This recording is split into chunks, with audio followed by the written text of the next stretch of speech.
తెలుగువారి పెళ్ళి ఇలవైకుంఠమే మళ్ళీ సంప్రదాయమే సౌందర్యంగా సాగుతున్న పెళ్ళి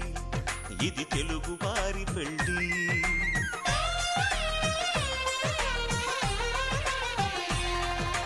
తెలుగువారి పెళ్ళి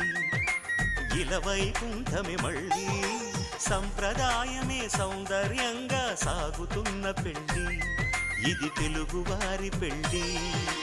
ఒకరికి ఒకరని అనుకుంటే అదే నిశ్చితార్థం ఆ నిర్ణయానికి తలవంచడమే పెళ్ళి అంతరార్థం